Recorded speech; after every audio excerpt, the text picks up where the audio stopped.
Welcome back, everyone. I'm Sarah Peck, and this is the Startup Pregnant Podcast.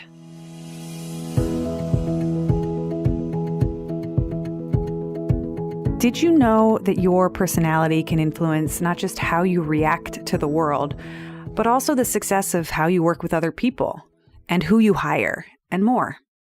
It's true. We are all wired very differently, and this personality wiring can be the reason for why we get along great with some colleagues or some of our employees, but then why others just don't seem to work out very well. It is so important, in fact, to know the personality traits of her colleagues and employees that today's guests shared that she hires based on these traits. She even pitches companies differently based on her estimation of how they show up in the world. We are going to dig into all of this on today's episode. Today, we get to talk to Vanessa Van Edwards. She is the national best-selling author of the book Captivate, a science-based guide for awkward people to level up their social success and banish awkward silences forever. It was chosen by Apple as one of the most anticipated books of the year, and it's already been translated into 16 different languages. Her work has been featured on CNN, Forbes, and she is a monthly columnist for Entrepreneur magazine. Vanessa Van Edwards is the lead investigator and the founder of Science of People, which is a human behavior research lab. But let's dig into the story behind the story, which is what we get to do today. It's easy to look at somebody else's success and think, dang, that must have been so easy for them. Not true. Today, Vanessa shares a lot of her story with us, including the story of how she actually wrote a completely different book before the best-selling book Captivate, and it totally and utterly failed on so many different measures. So much so that she abandoned writing and she got really discouraged about it after the book launched to crickets. So on today's episode, we are going to talk about how the Science of People started, why being alone, like as an entrepreneur or a writer, can be so incredibly lonely and what to do to mitigate against it. She takes us through the big 5 personality traits and why they matter so much for company building. And then we get to look at Vanessa's journey into pregnancy and where she's going next and how her pregnancy affects her business as it looks today. Welcome to the Startup Pregnant Podcast, where we talk to creative leaders about what it means to be an entrepreneur and a parent. I'm your host, Sarah K. Peck. Before we jump into today's episode, I know that many of you know this year we have been running a 9-month mastermind for a small group of startup pregnant women. I wanted to tell you a little bit more about it and clue you in for how you can sign up for the next one if that's something you're interested in doing.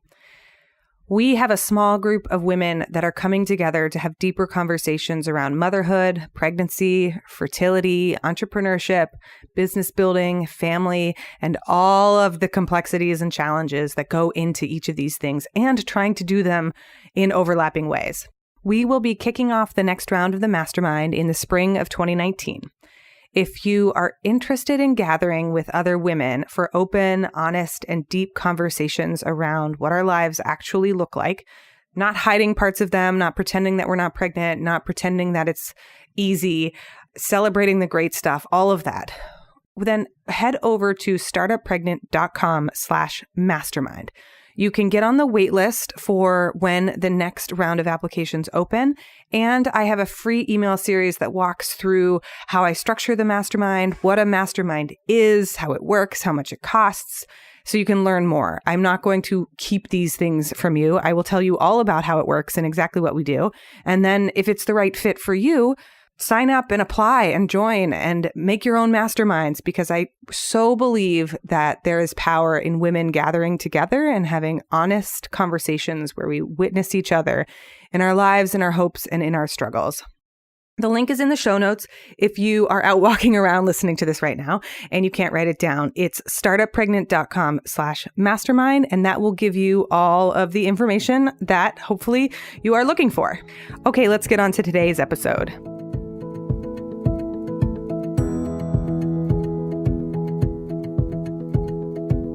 All right, everyone, I am so excited to have Vanessa Van Edwards joining us on the show. Vanessa, thank you for being here. Oh, I'm so excited to be here. So I want to start by, you started Science of People, and I want to start by asking you to tell us a little bit about your career background and the story of how Science of People came to be. Like, why did that company get started? Yes. So I call myself a behavioral investigator. I joke that it's sort of just an excuse for me to ask invasively personal questions for my own amusement, which might be the same for podcasts too. We get to ask kind of anything we want.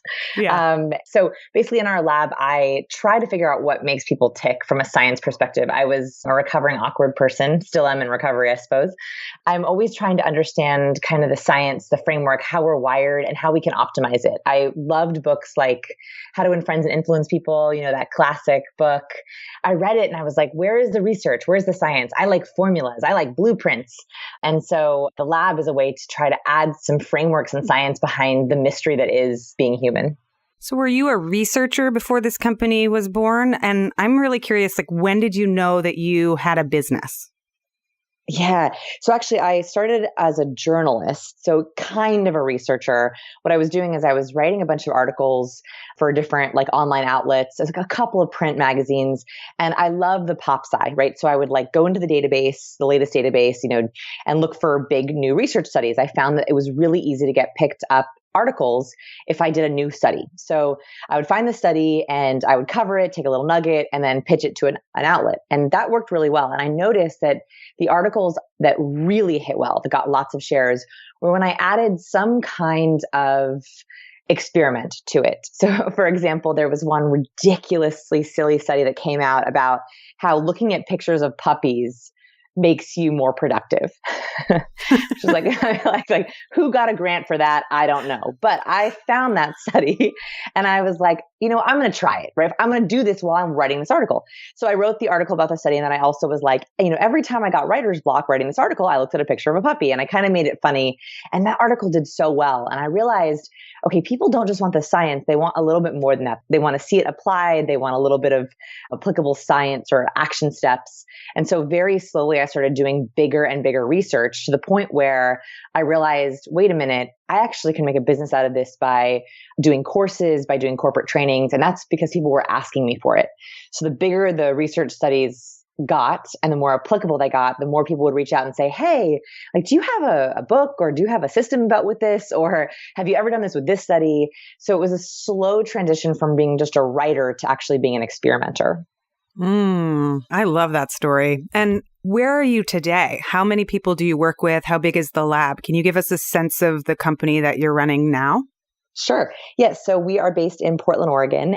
We have only 5 full-time employees. So I say only because we actually downsized a little bit recently. For our book launch, we were bigger. We were doing a bunch of big studies and then a ton of contractors. And I'm happy to talk about the transition from having 10 employees to having 5 employees and 5 contractors. Or actually more than that, maybe 10 contractors. Everything is pretty virtual. We do filmings and obviously experiments in person, but I let all of our team work virtually from different places in Portland. Oh, I love knowing the size of a company and getting a picture of it. And I know the listeners do too. It's like, how did you get your company to where it is? Before we go into more of the stuff on companies, which I have a ton of questions to ask you, I also want to set the stage by telling people you have this best-selling book. It's all about the science of succeeding with people. It's called Captivate. I love the dedication. She writes, it's dedicated to anyone who has ever felt awkward in a social situation. So basically you wrote this book for me and probably 99% of humans.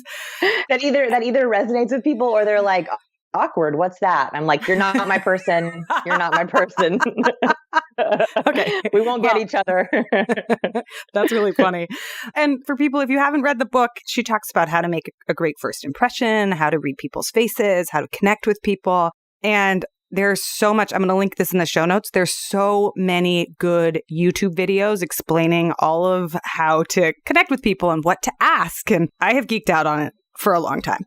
But what I really, I love your YouTube channel. But what I really want to know, I want to know about this book and how you have applied the studies that you've done at Science of People and understanding behavior in your own life and work, in building your work culture and in becoming a boss.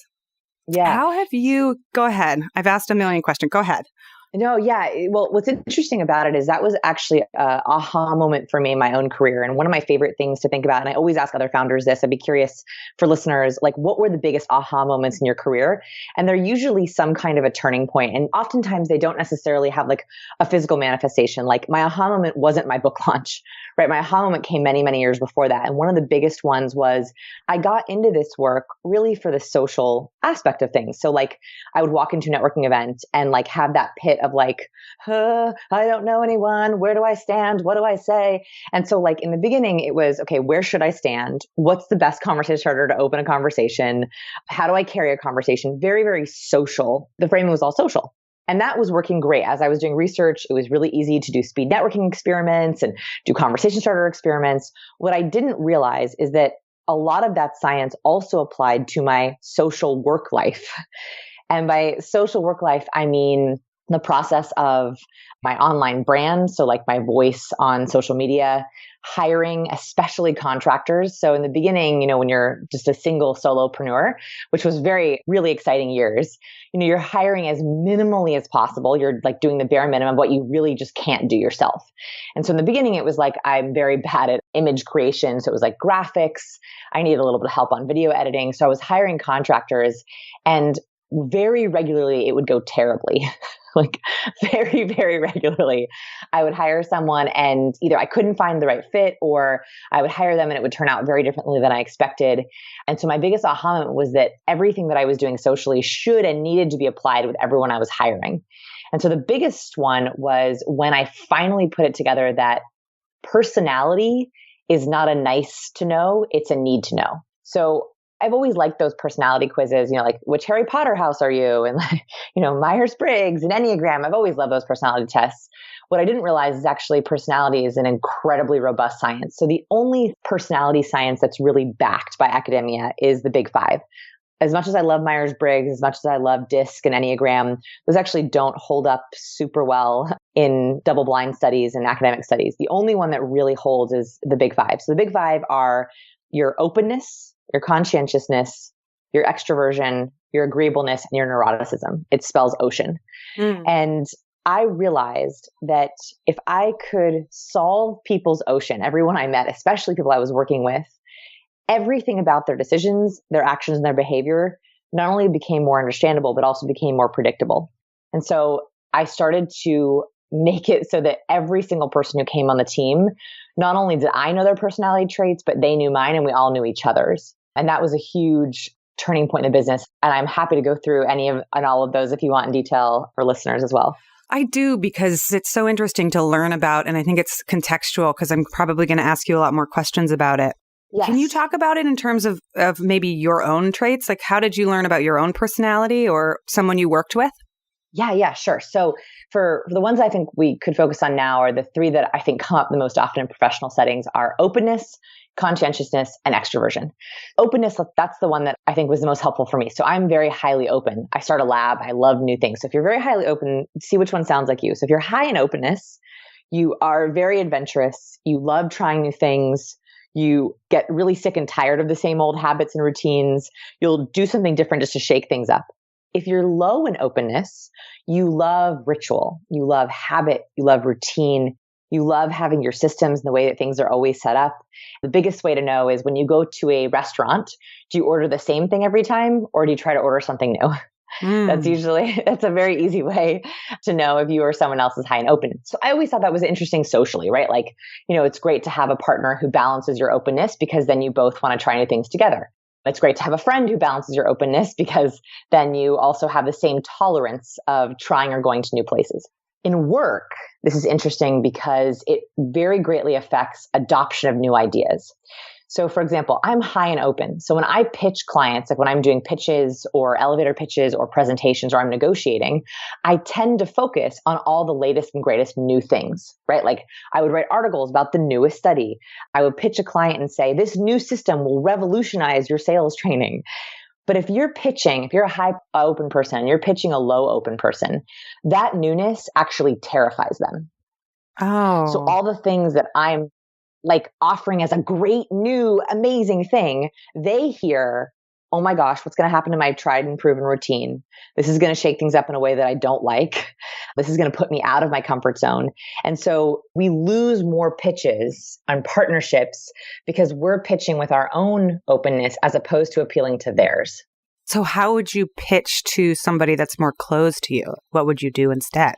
Yeah. So if I know that I have a low open person I'm pitching to, what I actually want to do is focus on what isn't changing first, how easy the change will be, and then backing up the change with really good either social proof or data, because that tells a low open person, it's going to be worth the effort. So for example, let's say that I'm pitching a high open manager on a new sales training, like we do body language trainings. The way that you've been doing sales has been stagnant. I have a completely new way of looking at sales. It's from a nonverbal perspective. This is going to change these 3 different areas. We're going to fix all your stop gaps. We're going to fix all your boundaries. We're going to push all the ways that you've been struggling off the table. That's how I would pitch a high open person. Very, and obviously way more eloquently than that, but all the new. A low open sales manager, I would pitch differently. I would say, so here's what you've been doing and here's why that works. So here are all the things you've been doing and here's why it works. See these 3 things though, these 3 things don't work. So I have a way of changing just these 3 things to make it so that what's already working works even better. And here's how I know that works. We've worked with this many Fortune 500 companies, this many sales teams. We do this % of changes. In that way, it's a little bit of a different shift, if that makes sense. So I'm focusing on what already works as opposed to all the new and latest and greatest. Oh, that makes so much sense. My head is spinning a little bit because I'm thinking, even in terms of my partnership and my relationship, of like the differences in, the social, immediate humans of openness. Like my husband has the most amazing habits and routines, and I cannot, for the life of me, do the same thing every day. Although this will be something fascinating to talk with you about in like a year or two's time. It has changed as I've become a mother, and I don't know if it's because having a child has ratcheted up the amount of exposure to new things. And so I actually crave more routines. I'm really curious how maybe the experience of a new life event can shift somebody's characteristic in one direction or another. Yeah. So what you're talking about is actually called free trait theory. So when you're looking at personality science, free trait theory is the idea that either an event or your goals, like a new goal, can make you optimize or change a wired personality trait. And by the way, when I'm talking about personality, about 35 to 55% of our personality is genetic. So we're given it from birth, and the rest is developed. Either we learn it or experiences in childhood kind of format it. It doesn't mean it doesn't change over time. So what happens is when you have a life event or a certain goal, we can know how we are wired and then either dial up or dial down. So they have found that, for example, women and men change personality trends over time. So men, for example, tend to get less open over time. So when they're young, they want to try all kinds of new things. They want to adventure all over the world. As they get older, they kind of like their same chair with their same shows and their same beer and their same, you know what I mean? And women tend to get more extroverted over time because they find their voice, they find themselves. They usually become more competent in their careers or their raising of their children. And so absolutely, it's the case that a major life event would allow you to free up some of your traits to dial them up or dial them down. Oh, so interesting. Okay, so that was ocean. And then you had 2 others that you were going to share. Okay. So I think the other 2 that are important, extroversion, I call it the popular girl of personality. Like everyone's talking about extroversion, introversion. So most people are actually ambiverts. We did a huge study in our lab on ambiversion. But ambiversion is when you've never quite felt like extrovert, introvert fits you, and you tend to flip into one or the other based on who you're around and where you are. So around your people, you can be highly extroverted. Around people who are toxic or push your boundaries, you close up and shut down. Also, ambiverts typically need a little bit of recharge time before socializing. They can be very extroverted, but they have to have either recharge time or buffer time. So most people are ambiverts. And this is really important for your professional relationships. On my team, especially, for example, I have a team member who is much more introverted than I am. I'm a high ambivert, so I'm close to extrovert, but not 100%, where she is much more introverted. When I throw something at her, like I call her without warning her, or I like want to brainstorm on the spot, it throws her into a little bit of a panic. And so no matter what we're talking about, even if it's something she's really comfortable with, because she hasn't had the prep time to think through it, it's very, very hard to have an open brainstorm session. So I have learned with her that if I want to brainstorm or have any kind of creative back and forth, I should email her ahead of time, kind of all the questions, all the things I'm thinking, ask her how long she wants to process it. And then we schedule a meeting for that, next few days or next week. That way I'm trying to honor her level of people exposure and not confusing that with the creative process or the brainstorming process. A lot of people think that like extroverts love to pop by people's offices, or call people without warning. And for introverts or low ambiverts, that's really difficult and it makes them feel less competent, even though that has nothing to do with it, but it's the people aspect that changes them. One of the things we did in our office when I was working at a startup a few years ago, our CEO was like probably off the charts extroverted. We ended up picking one day of the week. It was Wednesday. And we said, you need to do all of your press and like meetings and stuff and just be out of the office the whole day. Like you just need to be like, go. He would sit in a coffee shop. People just keep coming. He would have like a 9:45, 10:15. He would have meetings all day. And he was tickled pink. Like he loved it. He could talk to everybody all day long. And the rest of us got a day off and we got to get work done and like think and be uninterrupted for 12 hours. And it was this accidental strategy of coping with each other's personalities in a really successful way. That's amazing. And what's the third one? Go ahead. Yeah. So the third one is conscientiousness. So conscientiousness is if you're very high in conscientiousness, and this is me, you love to-do lists, you love alphabetizing, you love details, you're very systems thinking.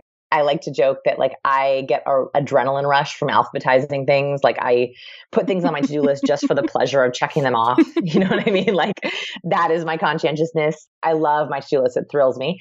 If you are low in conscientiousness, you're a big idea person. You don't want to get bogged down in the details. You're much more about big ideas, taking a step back. You are much prefer to go with the flow, be more spontaneous. And the best way to know the difference is high conscientious people love calls and meetings with agendas. And they want to stick to that agenda. Whereas low conscientious people feel like, an agenda that's just going to stifle us. That's going to not help us be creative. And they often get off agenda and have no problem with it. So those are two very, very different kinds of people. And so if you are thinking about hiring someone, it is incredibly, incredibly important to make sure that they either are balancing or they're the opposite of your conscientiousness because you're hiring them for that purpose. Like, for example, if you're a low conscientious person, your assistant should be very high conscientious because they are stepping up in the area where you are not detail oriented. If you are working with someone who's a partner where they need to balance you, where you can't be struggling or fighting on the conscientiousness, they should match you. And so this is something that I learned the hard way, where most people come across as pretty high conscientious in the interview process. Right? Like when you're interviewing for a job, you send proposals out, you pick up the phone on time, right? You're very on it. But then when it actually comes to the actual work, you might have a totally different system. So it's really important to talk to people about, do you like agendas? Do you like details? How long is your to-do list? Do you have a daily to-do list, a weekly to-do list, or a monthly to-do list? Like asking them those very specific questions is going to give you an idea if they are your balance or if they're your match. Oh, that's so interesting. And I wonder if self-reporting is even as effective as, I don't want to say like you're trying to catch them, but asking the question in a circuitous way of trying to see, like, did this person, how did they email me? Did they send me a follow-up? How frequently? Like, were there typos? And you just start to see the rigor, I guess, or the behavior patterns. Oh, this is so interesting. It's called behavioral evidence. This also works really well with pitching. So I talked about pitching a higher, a low open person. We think of the same thing. We try to cover all bases. When we're pitching corporate, they're really big contracts. Usually multiple people have to approve them. If someone's bringing me to be a speaker, my email gets bounced around to a couple different managers. So what we've learned to do is if you have a low conscientious person, they don't want a 15-page proposal. They don't want it. They're overwhelmed by it. I think it's kind of silly details. If you are pitching a high open person, they have to have that 15-page proposal. So what we do now is in all of our pitches, we create an email that can stand alone, usually no more than 3 bullets, right? So it says who we are, what we do, the promise, and then 3 bullets. That's for the low conscientious people who just want to get the big idea. They just want the big idea, the strategy. And then I'll say at the bottom, if you would like more information, we have attached an in-depth proposal for you and we're happy to go through it in a call. The high conscientious people love that proposal, but we give them the choice to look at whichever they prefer so that when they forward my email on, they're not removing a portion of it that is going to mismatch the person that we're pitching. Because it happens a lot where we have a really low conscientious person up front who's just gathering ideas, and they forward my email onto the boss or onto the hiring person. And if they don't include everything, the hiring person's like, not enough details here. No. So making sure that you're covering for both people, the big ideas as well as details, and letting them choose, I think is the best way that we can respect people's personality traits. This is so interesting. And knowing these traits, openness, conscientiousness, extraversion, has influenced how you hire people from contractors to your team today. What else have you done in the hiring process to make sure that teammates are a really good fit? So, and we can talk a little bit about leadership if you want here. So I think that the other secret kind of hidden gremlin that lurks in workplace culture that no one likes to talk about, but I like to talk about it, is my favorite word, which is neuroticism. So whenever you say, oh, are you high neurotic? People get offended. Like they're like, oh, I am not high neurotic. And that's because I think oddly in our culture, neurotic has become a really dirty word. But actually, neuroticism is something that's extremely important to understand about yourself and each other. So neuroticism is something I really struggled with because it has to do with how you worry. So high neurotics, if this sounds like you, take all the judgment off the table, no judgment. It's totally okay. Neuroticism is not a bad thing. If you're highly neurotic, it means that you tend to have different moods, so varying moods. You go a little bit more up and down. You also tend to worry more. So when you lay your head down at night, you have a whole long list of things that you worry about. You're very, very good at what if scenarios. So potential things that could go wrong. If you are low in neuroticism, you usually have almost no mood change. So you're very, very stable. You much prefer data and logic and facts over emotions and feelings and worries. You tend to be the kind of person who says things like, oh, it'll all work out. Or don't worry about it, or, I'm sure it'll all figure itself out. Whereas high neurotics say things like, don't tell me to calm down, right? Never in the history of calm down has calm down ever made me calm down. And what's really important about this is it's not a choice. So I am high neurotic. I'm more reactive to my environment. And this used to really bother me. Like, in fact, my parents would say to me, oh, you're so sensitive. Like sensitive is a bad thing. Yeah. And so I really internalized it as something to be ashamed of. And I would try to hide it. In college, you'd be like, I'm the spontaneous, cool girl who doesn't give a worry about anything, which was like never the case, like never the case. And so what I realized was, as I dug into the research, is that neuroticism is not only genetic, but it affects how our chemicals are in our body. So without going like too crazy deep into the science, and please stop me if this is boring, but serotonin is what keeps us calm. So serotonin is this wonderful chemical of belonging, keeps us calm, keeps us like, okay, we're okay. It's the chemical of belonging. When we feel like we really belong somewhere, serotonin is usually coursing through our bodies. So neurotics produce less serotonin and produce it more slowly than low neurotics. Meaning, if you were to be at the office and get a really bad email, right? A client's leaving, you see a really bad testimonial review on your website, your adrenaline spikes, your cortisol spikes, your heart rate pumps, you're like, oh my God, this is terrible. Low neurotics will very quickly produce serotonin, which will calm down their cortisol, calm down their adrenaline, and they'll go, okay, what do I need to do next? Okay, first I need to contact this client. Second, I need to get this review off my website. Third, they immediately are kind of able to go into solution mode. And that serotonin is working with them to keep them calm. Whereas high neurotics, we carry a long version of the serotonin transport gene, which means we cannot produce it as fast. So when we get that bad email, we are upset for longer. We cannot move on as quickly because we do not have the chemical to help us stay calm and combat the cortisol and the adrenaline. So while our team is calming down and moving on, we're still stewing. We're still like, oh my God, what am I going to do? What am I going to do? This is going to be horrible. We cry, we get upset. And that's because physically we do not have the chemical we need to keep us calm. It just takes us a little bit longer. When I learned that, I was like, oh, I get it. So what I encourage people to think about here as leaders with hiring is to think about how you worry. When you worry, do you worry out loud? Do you want to seek people out? Do you want to brainstorm with them and vent? Or do you worry alone? Are you the kind of person who shuts down, wants to be totally quiet, wants to internalize, wants to journal, wants to be by yourself? It's very important to have people who respect that for you. Because if you don't, you're going to be constantly in a state of cortisol and adrenaline. I'm like stumbling over my words because I'm taking it all in before I can even ask you the next question. This is amazing. We have such geeks who listen to this podcast. Like, Yay! The people who listen they just love it. So as do I. So this is really a great level of detail. There's a couple of questions I want to ask you. First, I want to ask you about, I don't know this story as well, but you mentioned in our pre-interview about the failure of your first book and that it's linked to neuroticism and worry. Can you tell that story? Sure. Yeah. I love and hate telling the story. Okay. With any failure, I find that really terrible memories become a little less terrible every time you tell them. So in pre-interviews, I always tell people to ask me, even though I'm always like, why did I do that? Because it always does make it a little better. Sorry, not sorry. Keep going. Exactly. Yes, exactly. I also hope that it really helps people who've had their own failure stories. It's said that 82% of people have a book in them. They want to write a book. I think that that's probably true, some lurking in each of us. And that was definitely true for me because I was always writing. This big dream come true to get published and, have this amazing title, author, next to my name, right? That sounded so great.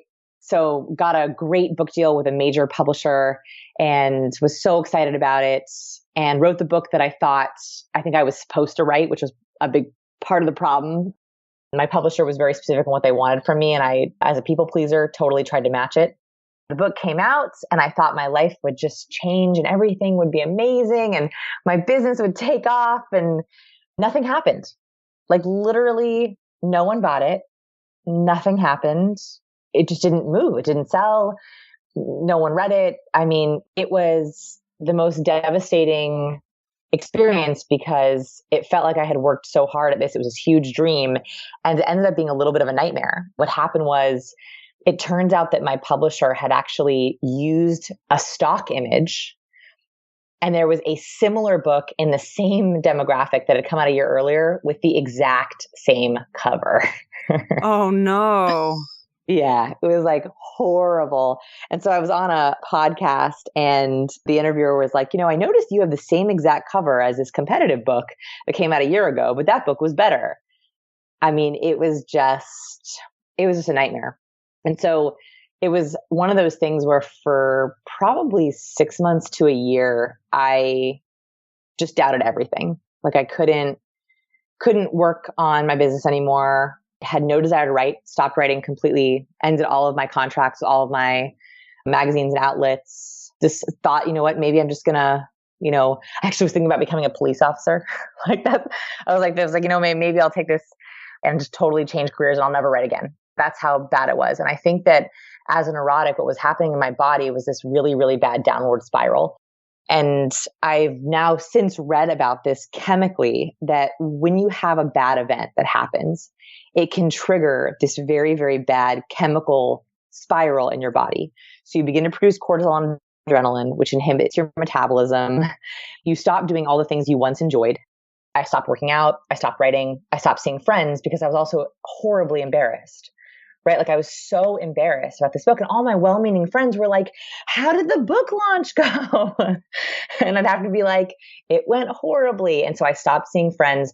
So I was getting all this cortisol and none of my endorphin inputs. So no oxytocin, the chemical connection, no working out, no endorphins, no dopamine, no pleasure.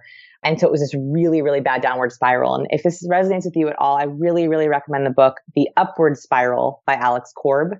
He talks about how to use neuroscience to cure depression. And I realized that that's exactly what happened, is this really bad event triggered every wrong chemical in my body. And I was making it worse by withdrawing from life. And it took a really long time to begin to get back and try again. And that was in 2011. So I was going to ask when that was. Yeah. Okay. Yeah, 2011. I think that actually the way that I got out of it, crazy timing. So the book came out in August of 2011. And I was getting married in July of 2012. So from August of 2011 to probably March of 2012, I was like out for the count, right? Like Yeah. I was just like, I can't. And the one thing I had was this wedding, and the book and the wedding had nothing to do with each other. Thank goodness, right? Like nothing to do with each other. And I had all these friends and family who were obviously, they already had the save the date. The save the date went out, thank goodness, before the book launch went out. And I think that in a way, my marriage and the wedding and having all these people fly into Portland and support me made me realize, oh, there's more than this. It's not just about the book. So thank God that timing happened, because I think that after I got married is when things finally started to get a little bit better, where I was able to trigger that upward spiral back up again. Mm-hmm. Having an event and having a project that's unrelated to what you were working on and having people around. What did you do after the wedding? Were there other steps? Did you start writing again? How did you get back into it? I could only write if it wasn't about anything the book was about. So the book was actually, it was for youth and parents. It was like the science behind parenting and youth. Oddly enough, I was writing it from a youth perspective. Kind of funny that I'm now becoming a parent. Believe me, the irony is not lost on me. And so I couldn't write about any of those topics, but I could write about other things. So I started creative writing. I don't do creative writing now, but I was creative writing just to get that back. Mm-hmm. I started to do more masterminds. So reach out to people who I found very inspiring and supportive.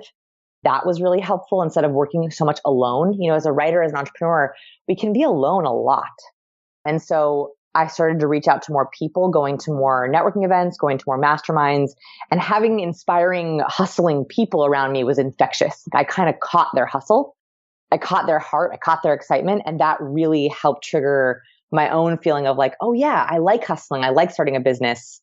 Maybe if I do this differently this time, it will be different. And it was. And then what year did the Science of People, the People Lab, start? So Science of People started in 2012. Yep. Yes, exactly.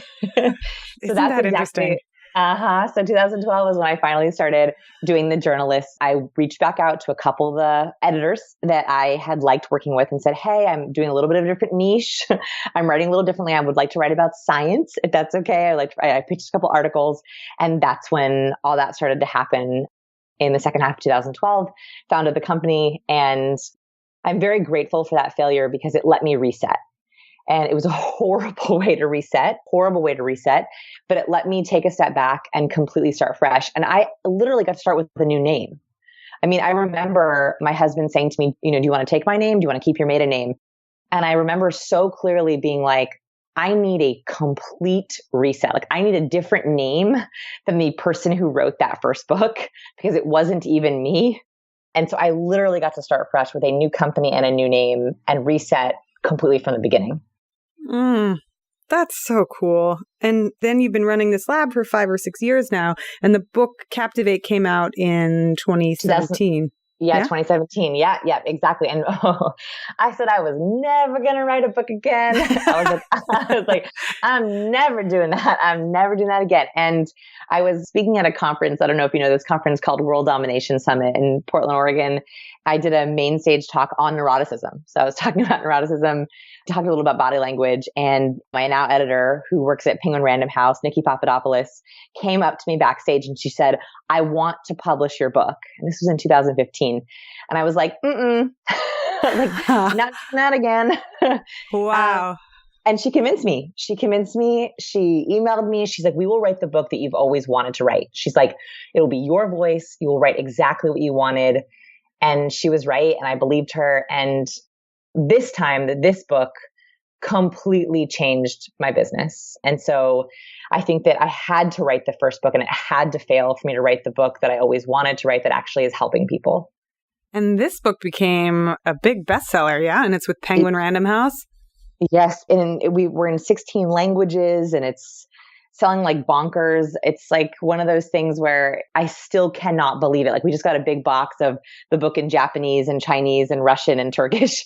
And I'm like, oh, wow. Like if you had said this to me 6 years ago, I never would have believed it. And so anyone who's having any kind of downward spiral, if you're in the downward part, if you're in the upward part, I would say there is a way to every single experience that you have, informs a better experience later. You just don't know how or why.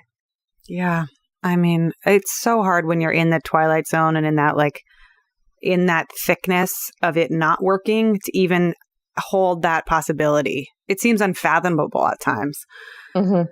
Okay. So the other question I was going to ask, which is now taking us in a new direction, was about the leadership aspect. Now that you're running this company and you had 10 people and 5 people and you've hired contractors, how do you know if you're being a good leader or being a good boss?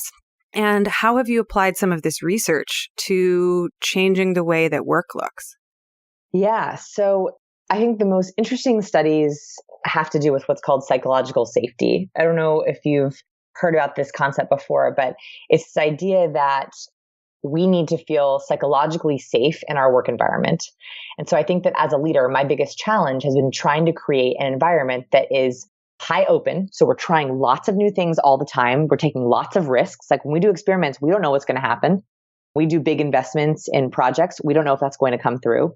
So being able to be very risky and high open, but also creating a sense of psychological safety. And psychological safety is when people feel that they can express their opinions, they feel that they can take risks, and they feel they will not be judged with those experiences or those risks. And so the most important thing that I've tried to figure out is how can I do that with both my employees and every single contractor that comes on?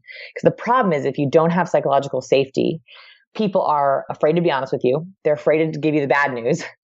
They're afraid to tell you no, which as a leader, if you don't have people on your team who are really honest, even like brutally honest, mirrors back to you, there's no way that you're going to be able to self-correct or course correct. And so with contractors as well, you also want them to feel, even if they're very new to the team, they can come to you and say, hey, I want to try something new. I want to take this risk. And if it fails, they're not going to be hurt or judged for it. Mm. Oh, that's so important. And I'm sure so hard to implement in ways.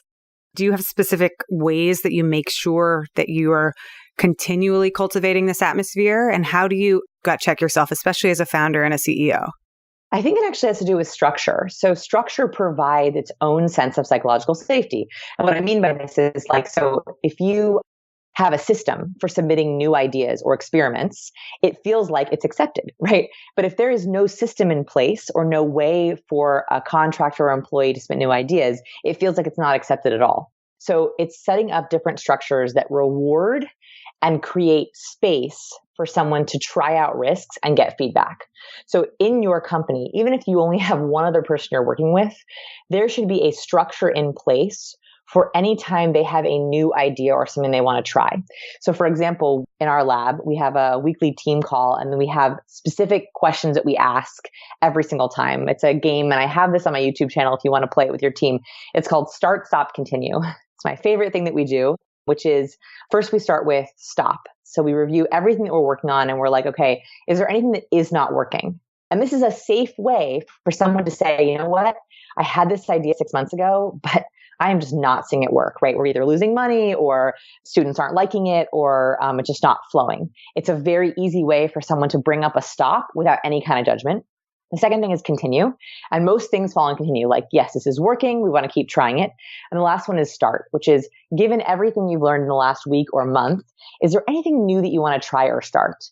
And everyone on the team goes through and does a start, stop, continue. We often use a system of sticky notes. I show it on our YouTube channel so you can see how it works.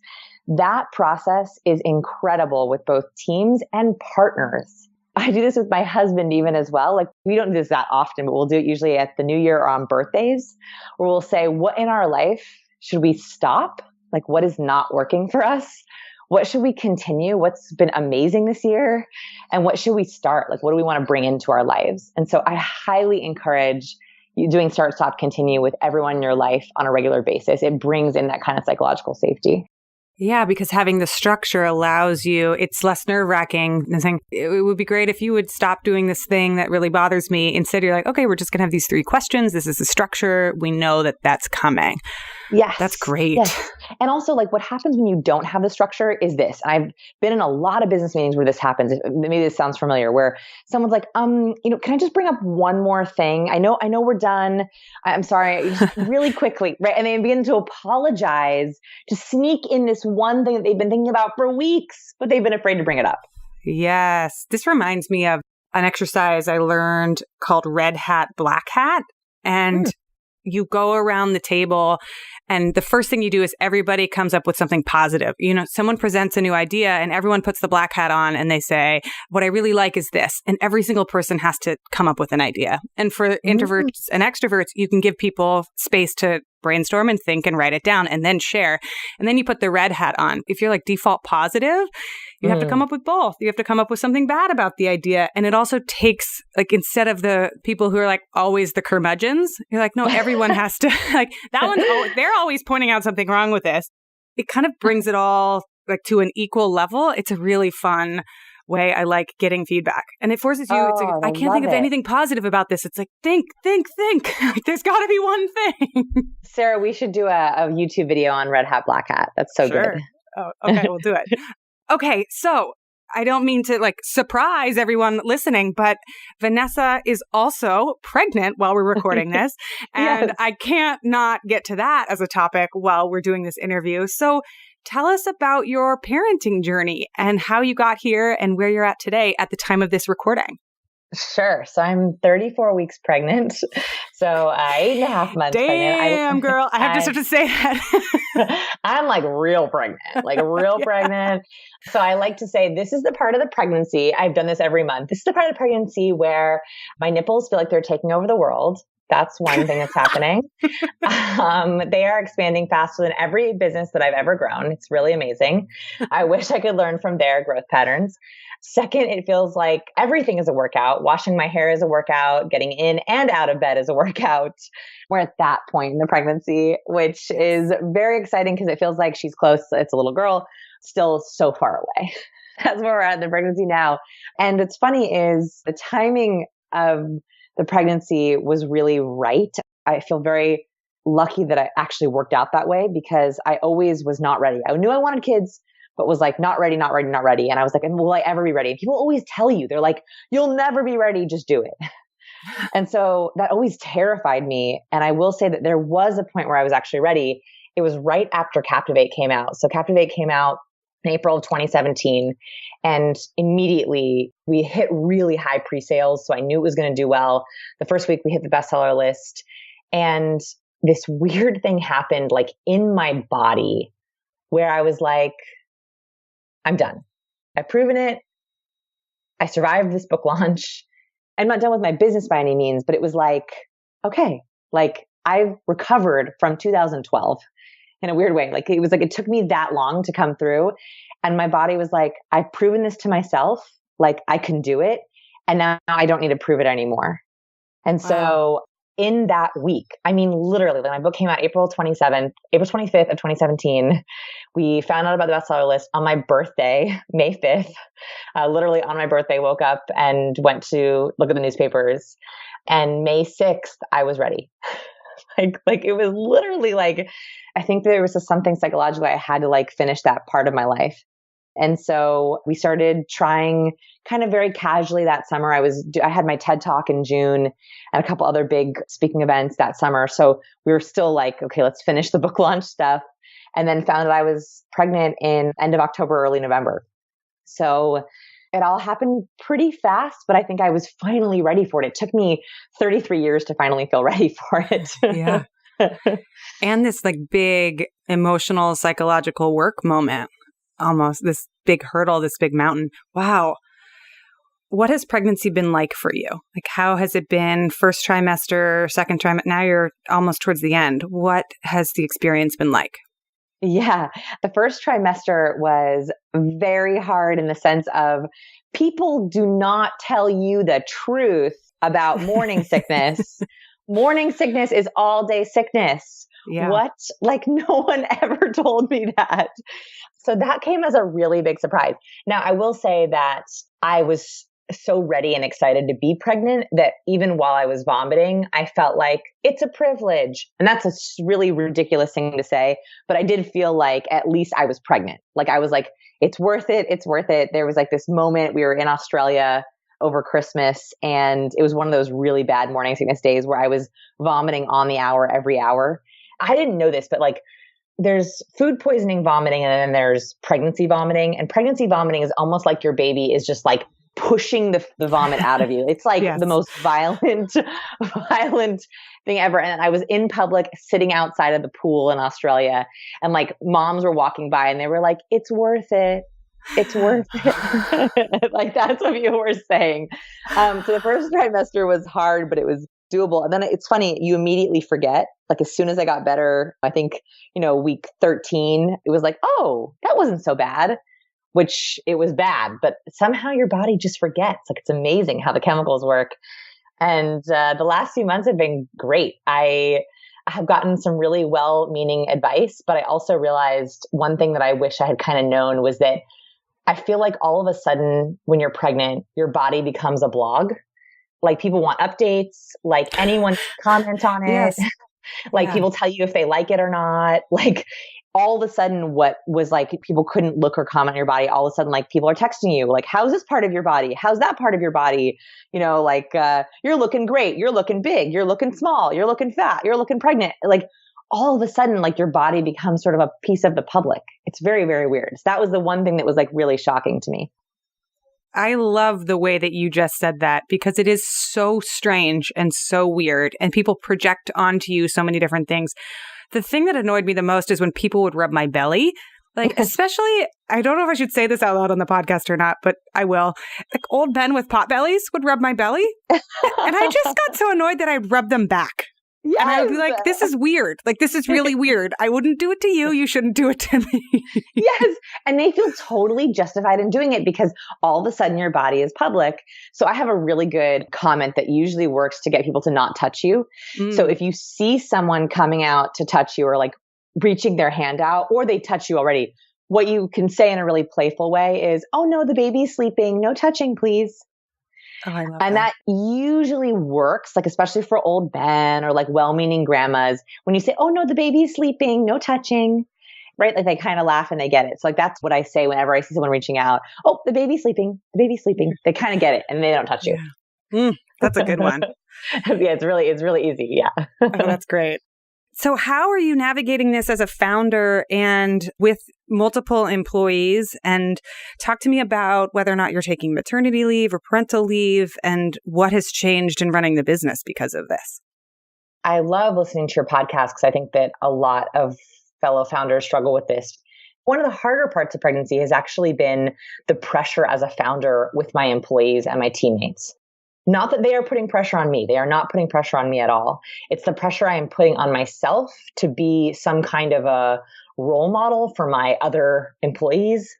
And that has been really, really hard. So, because I just don't know if there's a right answer. Like I think to myself, okay, like I want to show my team that I'm still there for them, right? I want to make sure that they know that I'm not going to abandon them. And second, I also want to be a really good example and a really good role model, whatever that means. I don't even know what that means while I'm pregnant. And then ideally in those first few weeks and months postpartum. Yeah. It's such a lot of pressure. It's a lot of pressure. And I think that I'm putting it on myself. Like my team has not put any pressure on me in that way. But I also feel like, how do you calculate from a financial perspective? How do you calculate the founder leaving?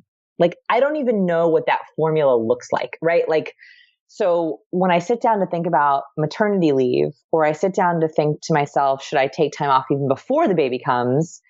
How do you financially calculate that with your bottom line?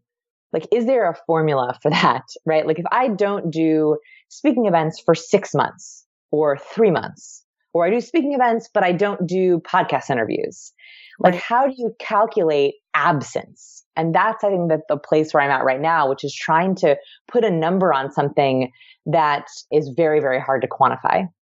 And you're quantifying it because you want to understand how much time to take away or the hit on the bottom line. Like, what's the benefit of quantifying it? Yeah, exactly those two things. So it's one is what needs to be put in place to cover me from a financial perspective or a task perspective. Like, is it hiring someone to replace me? Is it adding more hours for our contractors? Is it putting things on hold temporarily? Can we afford to do that? And then second is, what will the impact on the bottom line be for the entire year or even the next year? So that we know to either reduce our expenditures or try to increase revenue. That's a really hard calculation because we're totally guessing. So my guess is, and I don't know if this is true, is I sat down for the first 5 months of the pregnancy. So right when I found out, all the way up until like 6 months. And I looked at my to-do list and I categorized them into 3 different buckets. So one is anything on my to-do list I can outsource, got an O next to it. So I use productivity planner. Have you ever heard of that planner before? No. Mm-mm. It's a great Writing little... it down. Yeah, it's fantastic, especially for this kind of planning, because I usually use like Asana, which is like an online one, but I find that the writing one is very helpful for tracking, especially when we're talking about pregnancy. So Productivity Planner, what they have, your 5 most important tasks of the day, and then you predict how long it will take you. You track how long it actually took you, and then you see the difference. So it's very helpful for gauging really how long something will take you. So for example, if I look at my to-do list from yesterday, I had emails and I predicted 3. It actually took 5. By 3, I mean, they use the Pomodoro technique. So it's 25-minute tomatoes. Yeah, you block off. So I thought it would take me 3 tomatoes. It actually took me 5 tomatoes. I was going to parse some research that I had to do. I thought that would take me 3. It took me 2. So you calculate how long things are actually going to take. So then at the end of the week, I would look through my to-do list and write an O next to anything on my to-do list I could have outsourced. So anything that I could have outsourced to someone else got an O next to it. Anything that I could have done ahead of time got an A next to it. So that meant like I could have gotten this done ahead of time. I didn't have to do this week. And then the last one was I have to do it and I have to do it. I had no choice. I had to do it right then and there. Mm-hmm. That allowed me to actually get pretty accurate at what the business would be missing if I stepped out for a week, for a month, for 2 months, and what I could get ahead on and what I could outsource. I think I have about 70% of my work done through December. From July through December, all the podcasts, all the videos, all the articles, all the newsletters are done. But there is about 30% I will still have to do.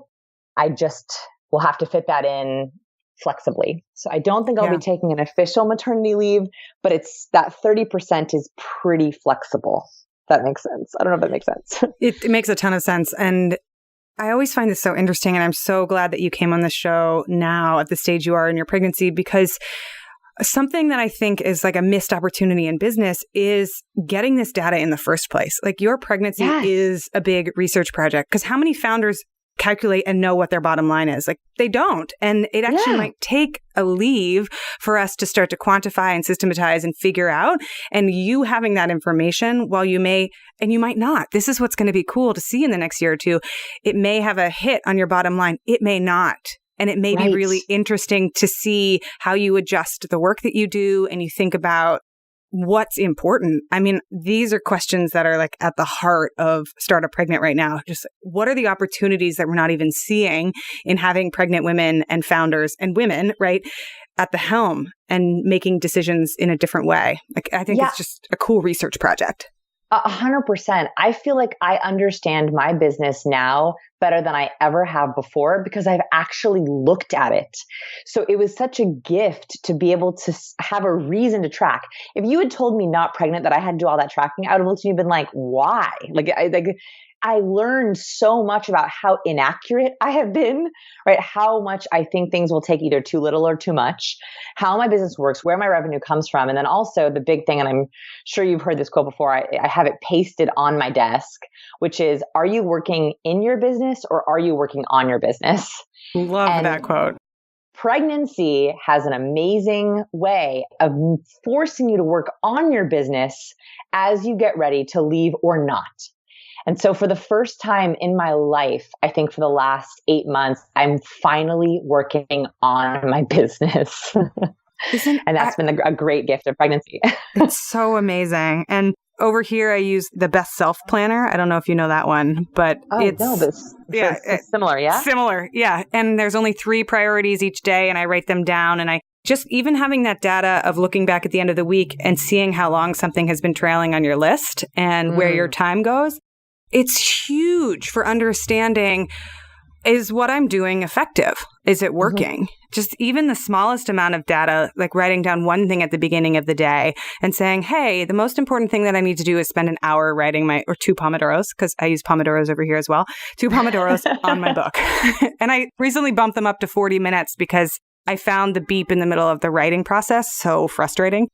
But yeah, it's like those little tiny tweaks have given me more freedom and productivity and insight in my business than anything, really. I would say the best prenatal that you can give your business is tracking your tasks and getting the data and then doing start, stop, continue. Because if you combine those two kind of pills of productivity, it's like a lethal combination for making the best decisions you can for the future. So this episode is going to come out right about the same time as an episode I'm doing where at the beginning of 2018, I basically stopped like 70% of my business. I stopped doing speaking gigs. I stopped doing traveling because I knew I was going to get pregnant. Well, I was hoping I was going to get pregnant on purpose. And I think it's like a radical way of looking at like, how do we craft our to-do lists and sequence things strategically for the betterment of ourselves and our business instead of trying to do everything all at once and go crazy with it. So listeners, that's going to come out somewhere close to this episode. We'll figure out, I'll line them up. But for you, Vanessa, what's next for you and your business? Like, what are you looking forward to in the next year or two? Oh my goodness. I think I'm looking forward to depending more on my team. And what I mean by that is I think not being pregnant, I can get away with just doing it myself or not asking for help or tweaking or fixing things. Whereas I have already sort of seen that my bullshit meter is very high now. And so I'm very excited that I think having a small baby is going to be such a easy reminder of I'm not doing that. I'm not going to that thing. I'm not saying yes to that. And that will really help my business and help me as a human being and hopefully as a role model to her to be able to stop people pleasing a little bit less. Ask me in a year or two if I'm people pleasing less. I hope that will be the case. I'm so excited for you. So while you are on maternity leave /30%ing your business, where can people find you and read and watch all of the amazing things that you do? Sure. So everything is at scienceofpeople.com. And that's where we have like all of our videos and articles. If you like listening, I recorded a ridiculous version of my book as an audiobook on Audible. So that's Captivate. It's also, of course, wherever books are sold. And I really hope that anyone who's listening is willing to share their stories of both failure and success, because I found that the more stories of failure I share, my book is basically a bunch of stories of being socially awkward and then how I got out of it, the more successful I've been. And I would love to hear your stories of failure as well, if you're listening. Oh, that's such a generous call to everyone. Thank you. Thank you so much for being here. Thank you so much, Sarah. And I always say this and I mean it. Leave us a review on iTunes if you like our show. It takes a few seconds and it really does help us a lot. If you want more of what we're talking about, go over to startuppregnant.com and get on our email list. We send out a weekly newsletter with time-saving tips for parents and entrepreneurs. And I always include a weekly gadget or tool or something awesome that we've stumbled upon to help make your life just a little bit easier. And as always, you can reach out to us at hello@startuppregnant.com. We love hearing from you.